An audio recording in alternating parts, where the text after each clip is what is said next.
Bentornati all'appuntamento con il sindaco, bentornato al sindaco di Catania Trentino. Buongiorno direttore e bentrovati a tutti.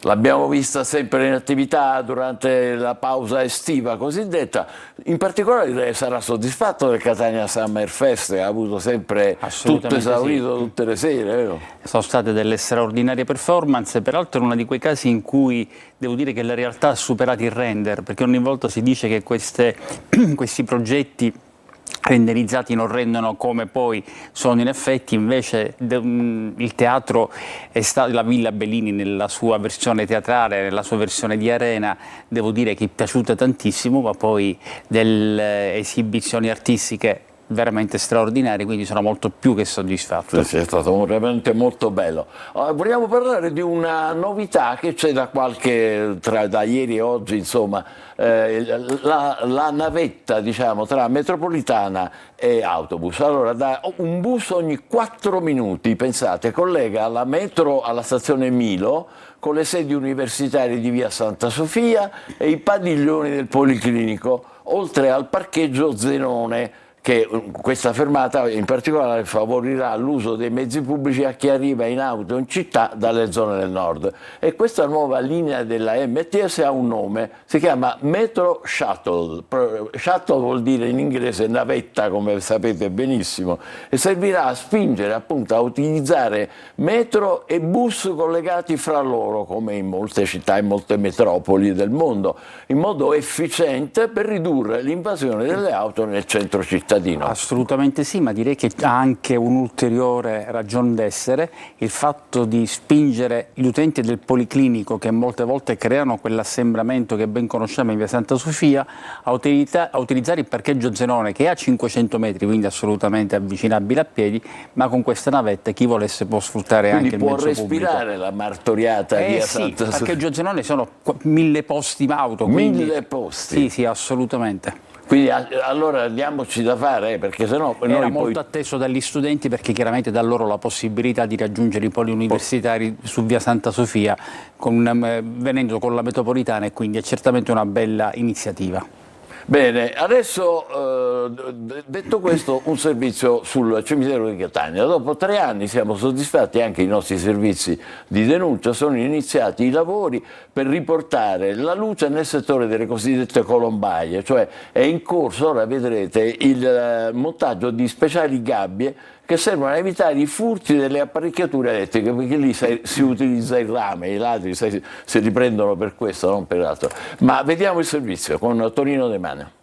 L'intervento dovrebbe finire tra circa 15 giorni, quindi dovremmo essere nei tempi in modo tale da dare questo segnale, questo regalo alle famiglie prima della commemorazione. 3 anni senza luce, colpa dei cosiddetti predatori di metalli, capaci di violare il cimitero e spogliarlo di ogni cosa, dai cavi ai portavasi passando per i fiori.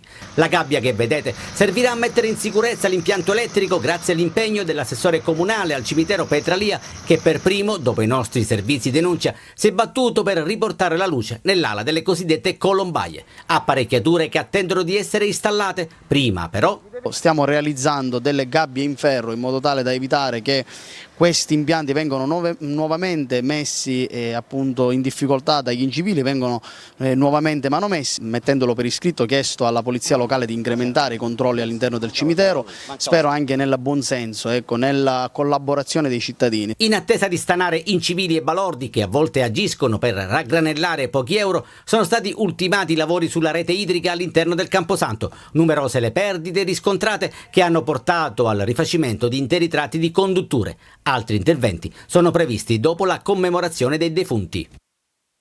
Passi in avanti, Sindaco. Sì, devo dire che l'assessore Petralia è molto solerte su questo tema. Adesso è alla firma della ragioneria i lavori di ristrutturazione del deposito comunale, l'ex obitorio, quindi pur con le risorse limitate che abbiamo, però stiamo andando avanti con una certa solerzia. Bene, ricordo agli ascoltatori i nostri numeri, ce li avete lì scritti in sovraimpressione, 342 74 55 005 per mandare i vostri messaggi. Questa invece è la mail, Sicilia24focus@telecolor.it. Adesso passiamo a un altro argomento. C'è un ponte pericoloso nella zona industriale.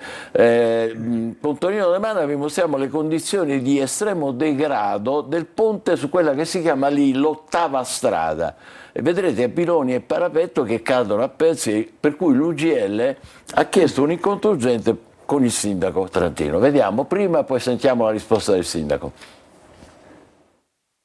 Il pilone si sbriciola, il parapetto cade a pezzi, blocchi di cemento che si staccano e finiscono per terra, montagne di spazzatura sotto il precario impalcato. Offre un indecoroso e pericoloso spettacolo il ponte nell'ottava strada della zona industriale di Catania, che da anni attende interventi di riqualificazione. Non servirebbe alcun commento a queste immagini, con il ferro arrugginito che fuoriesce dal manufatto, che tra l'altro si sgretola con le dita. E pensare che sotto e sopra la fatiscente struttura passano auto e mezzi pesanti. L'ennesimo grido d'allarme arriva dal segretario provinciale dell'UGL Metalmeccanici, Angelo Mazzeo. I lavoratori che giornalmente vanno a lavorare alla zona industriale hanno paura, hanno difficoltà a oltrepassarlo.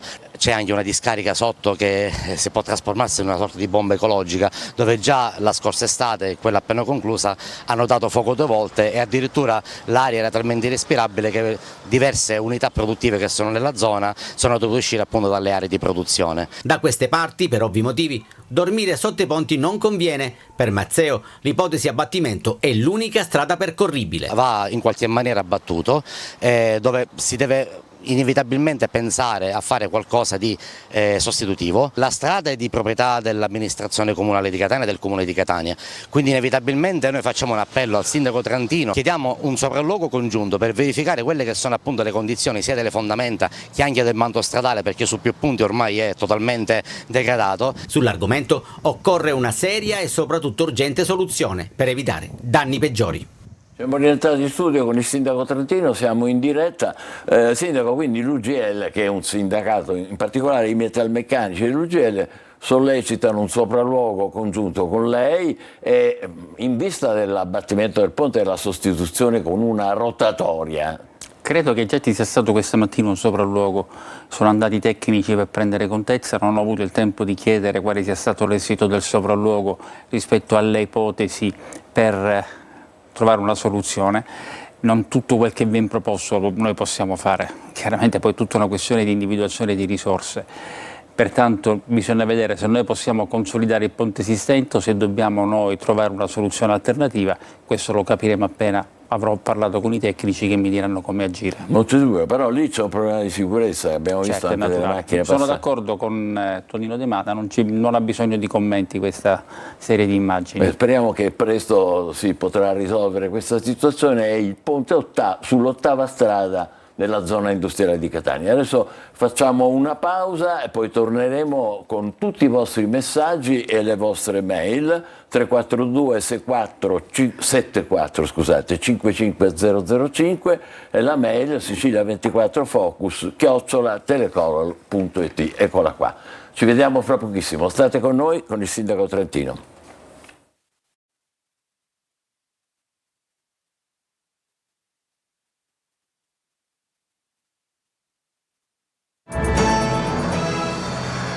Bentornati all'incontro con il sindaco Trantino, sindaco di Catania, che cortesemente ha ripreso i contatti con noi diretti ogni mercoledì, se lei sarà disponibile, con molto piacere sarà il nostro ospite. I vostri messaggi, ricordo ancora 342 74 55005 e la mail Sicilia24focus@telecolor.it. Vi annuncio subito, sindaco, che il signor Salvo, e vedremo forse anche una fotografia, ci ha mostrato un singolare parcheggio in via Caronda. Ecco, eccolo qua, guardi, ci sono una serie di auto parcheggiate, piccoline, ma sono una attaccata all'altra, per nascondere le targhe. Pensate un po' uno cosa si inventa, così evitano di essere sanzionati tramite lo street control, cioè sono le telecamere che passano e come dire, registrano le targhe delle macchine che sono in divieto di sosta. Quelli lì sono tutti in divieto di sosta, però sono attaccati e l'ultima forse può prendere la multa, ma tutte le altre no. No, ma non è così, nel senso che magari sarà stato un caso, lo dico perché io ho chiesto che si agisca meno con lo street control, perché desidero che i verbali siano visibili, altrimenti non viene percepito il valore dissuasivo della contravvenzione. Se si mette il verbale sul parabrezza come nel sistema convenzionale, allora a quel punto il messaggio si trasmetterà anche a chi vorrà parcheggiare. Attraverso lo street control non si capisce che viene presa la contravvenzione, lo capirà solo il destinatario della stessa appena giungerà Quindi a casa. lo street control fa anche il verbale, lascia il verbale? Allora, no, lo street control non lo fa, la macchina passa, il verbale poi viene mandato a casa. Ovviamente nessuno sa che è stata fatta la contravvenzione se non che il destinatario della stessa. Per questo io ho chiesto, proprio perché è la presenza fisica del verbale che dissuade il catanese, la gente dalla sosta vietata, che i verbali siano manuali, quindi senza street control, significa che il vigile deve passare e farlo manualmente, ecco. e quindi lo può fare anche in quelle condizioni. Poi il fatto che in questo momento i vigili sono quanti sono lo sappiamo perfettamente. Io, se tutto va bene, dico sempre che da febbraio dovrebbe cominciare una nuova pagina, se tutto va bene. Oggi sono cominciati le selezioni. Quanti sono? 80 mi pare. Allora, 80 quelli che assumiamo noi, più 100 quelli che assumiamo attraverso il Ministero dell'Interno, quindi 180. 180, evviva! Allora, un'altra ascoltatrice ci manda le foto, la foto, eccolo qua, forse la vediamo, ecco, questo uno dice dov'è? È a Piazza Duomo. Ci sono i tombini che sono ostruiti con le erbe, questo per esempio è uno, ma immagino ce ne siano degli altri, ecco, vedete questo? Le ha fatte lei queste fotografie in Piazza Duomo, Sindaco. Allora, dico subito, questi non sono tombini ostruiti perché comunque l'acqua passa lo stesso. Sì, ma in ogni caso io dico sempre che è un falso problema. I nostri tombini non sono collegati alla rete fognaria, sono a perdere con i famosi pirituri di una volta, il che significa che nel caso di pioggia di una certa consistenza, in ogni caso l'acqua fuoriesce, cioè non è che sono effettivamente filtranti, oltre a considerare che proprio su via Etnea e quindi anche in Piazza Duomo sono in numero assolutamente limitato. Un tempo c'erano, mi pare che si chiamino bocche di leone, nella giunzione fra marciapiede e strada, quindi quelle fessure che consentivano anche quelle di disperdere l'acqua piovana. Ora non ci sono più, però in ogni caso fino a quando non verrà realizzata la nuova rete fognaria, che non dipende dal comune ma dal commissario per la depurazione, i tombini saranno sempre a perdere. Noi comunque li andiamo a disostruire nelle zone un po' più a rischio. Abbiamo 2 sole squadre con 3 uomini, quindi un numero assolutamente inconsistente di operai che possono provvedere a questo, però cerchiamo di fare il possibile. Ma una curiosità, a perdere che vuol dire? A perdere significa che, essendo il nostro terreno lavico, quindi l'acqua a un certo punto trova delle strade in mezzo alla lava, però è chiaro che non è che tutto il flusso d'acqua si disperde facilmente, a un certo punto il tombino si riempie molto presto, aggiungerei. Quindi, ma non è collegato con la rete fognaria? No, perché non c'è la rete fognaria a Catania. Non c'è la rete fognaria. Allora, i vostri messaggi e le vostre mail, vediamo un po'. Vorrei chiedere al signor Sindaco se sa già quando verranno attivati i varchi nella zona di Piazza Asciuti, così da limitare un pochino il problema della sosta selvaggia, oltre a quello dello spaccio, delle ronde, dei motorini, più volte segnalato dai noi residenti con video e interviste. Ci sono stato fino alla settimana scorsa con l'assessore Pesce, proprio perché mi sembra alquanto singolare, stravagante che non siano stati ancora attivati. Abbiamo potuto appurare che finalmente sono connessi alla rete elettrica, adesso c'è molto banalmente un problema di verifica sul posto da parte di MTS, che deve poi provvedere all'attivazione, da parte dell'Enel, perché c'è un problema di tensione. Io ho chiesto, anzi io ho esortato, diciamo così elegantemente, a farlo entro questa settimana. Speriamo mi ascoltino, ma è questione veramente di giorni, perché abbiamo potuto constatare la condizione penosa in cui si trova una bellissima piazza come Piazza Asciuti, e certamente l'attivazione di questo varco ci dà la possibilità di cominciare un nuovo corso. Bene, quindi la settimana prossima casomai ci può aggiornare la nostra ascoltatrice o i nostri ascoltatori. Vediamo un attimo il prossimo. Tanti saluti dall'albero che continua a crescere nel sottopassaggio di Viale Fleming. Eccolo qua, ci ha mandato la fotografia, ormai usano come un social il nostro WhatsApp, e questo è un albero di Viale Fleming, Sindaco, è curioso, eh? Sì, ma non capisco se è un albero che dà fastidio alla viabilità, nel qual caso dobbiamo intervenire, Ma penso di sì, è chiaro, nel momento in cui me lo sottopongono è chiaro che darà qualche problema. Certamente. Non conoscevo la questione. E quindi se ne occuperà prossimamente. Come vedete i vostri messaggi sono molto utili perché, come dire, il sindaco è sempre molto Al attento. solito direttore chiedo sempre poi alla fine se mi mandate tutte queste segnalazioni perché le distribuisca agli Certamente, lo uffici. faremo anche questa volta. Il sindaco si segna poi i vostri messaggi con le notizie che portate. Vediamo se ce ne sono ancora.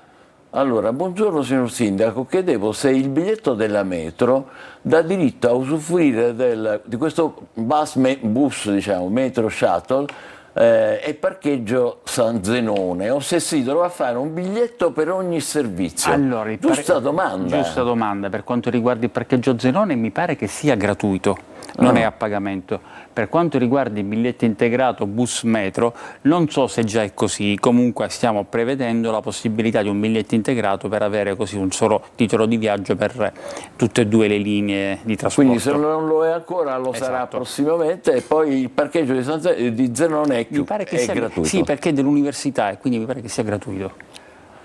Quest'altro dice, questo nostro ascoltatore: signor Sindaco, i turisti si lamentano del centro storico molto sporco.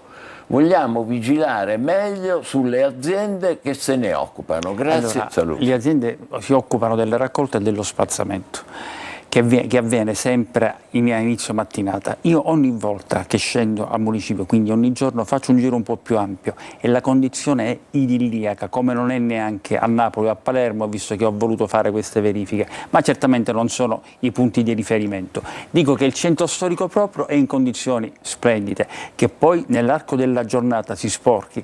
Questo non dipende più dalle ditte, perché le ditte non possono effettuare un passaggio continuo e costante perché c'è un capitolato a cui devono rispondere.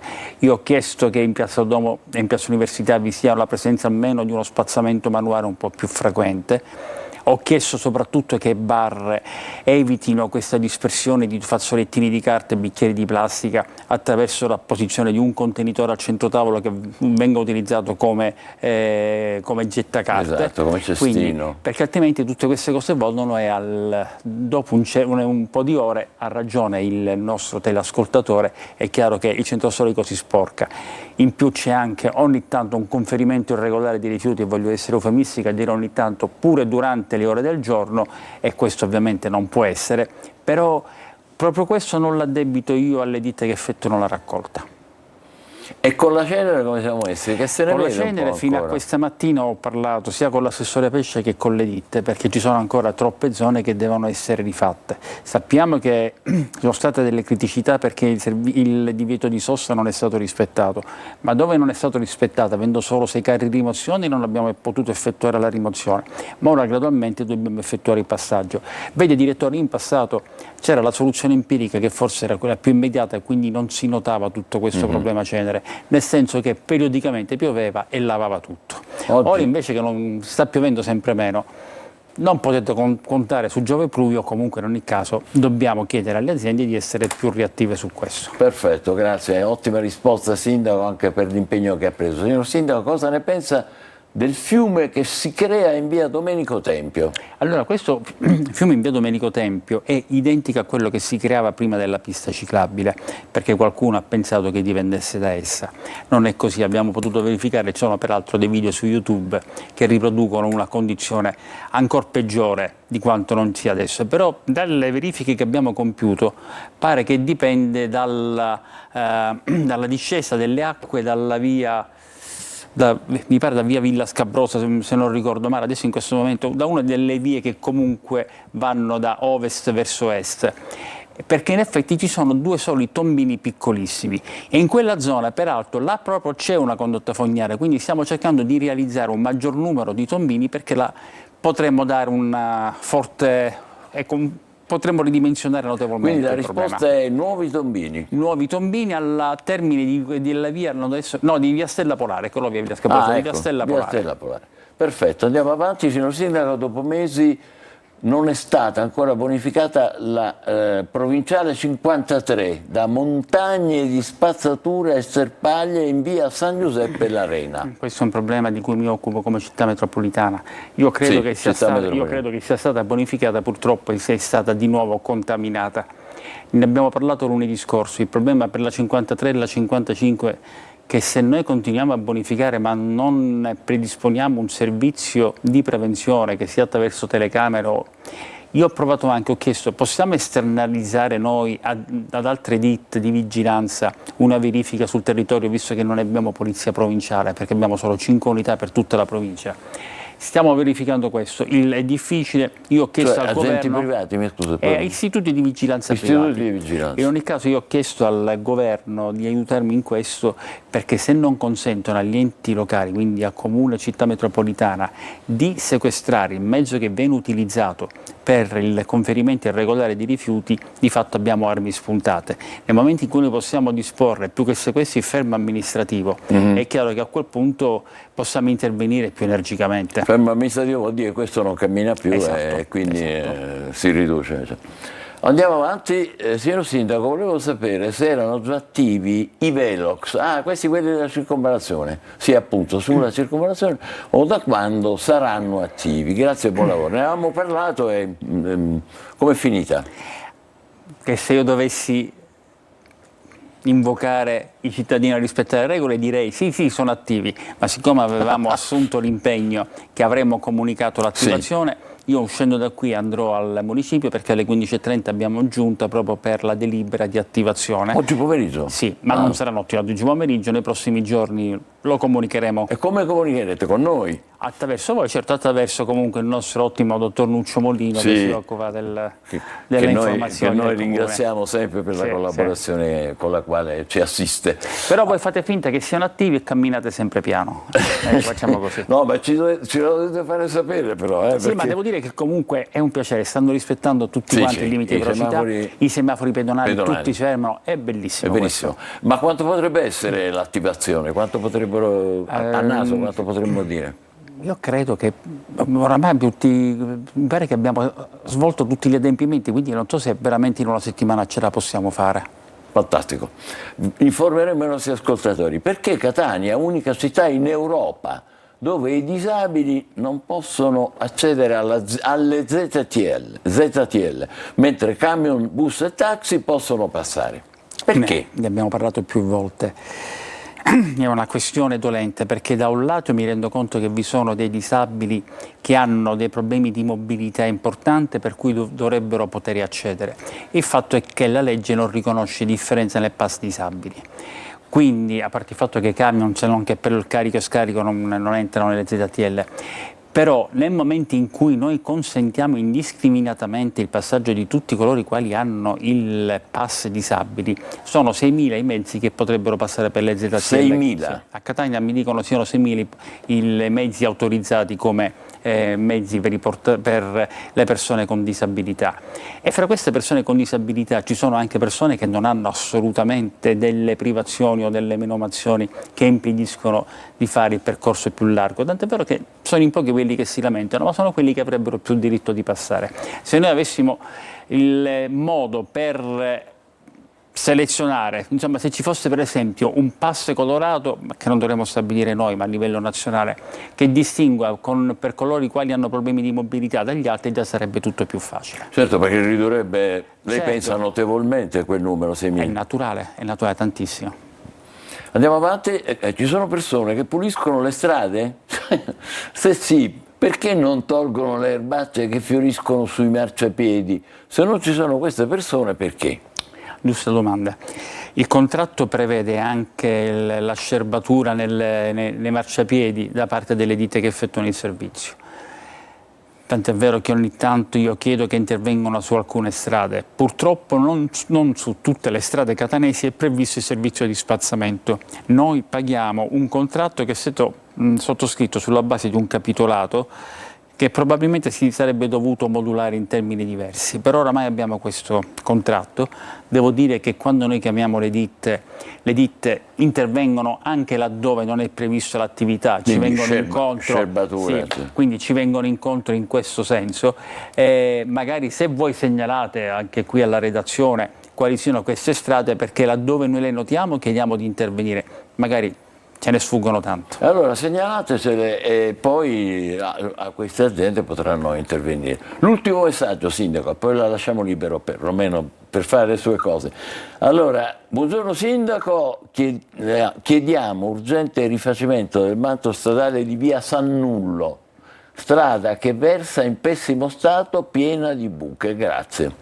Come spesso ha detto, quello della manutenzione stradale è uno dei nostri talloni d'Achille. Mi accontenterei se fosse solamente lo stradale Sannullo. Purtroppo sono tante le strade in queste condizioni. Peraltro, per quel che dissi tempo addietro, non possiamo neanche, ove avessimo le risorse, pensare di intervenire su tutte le strade cittadine, perché l'80% di esse verrà poi interessato dai lavori di cui parlavo prima di fognatura che effettuerà il commissario per la depurazione, con conseguente rottura, spacco del manto stradale. Quindi avremo lavori in corso dappertutto. Sì, allora, se partono anche loro avremo una città che diventerà un cantiere. Caspita. Noi, anzi, colgo l'occasione per comunicarlo anche agli interessati, lunedì prossimo alle 17:30 al Palazzo della Cultura riuniremo residenti e operatori commerciali della zona di Piazza Turiferro, quindi via Coppola, via Gambino, perché la settimana successiva inizierà il cantiere che ci consentirà di chiudere Piazza Turiferro in vista dell'opera di riqualificazione molto bella che naturalmente comporterà dei disagi, quindi vogliamo parlare con residenti e operatori perché certo, è giusto che informarli e nello stesso tempo vedere di confrontarci per individuare eventuali soluzioni che non abbiamo ancora considerato. No, ma è bellissimo, è anche importante l'annuncio, poi seguiranno gli altri. Non oso pensare al traffico, Sindaco.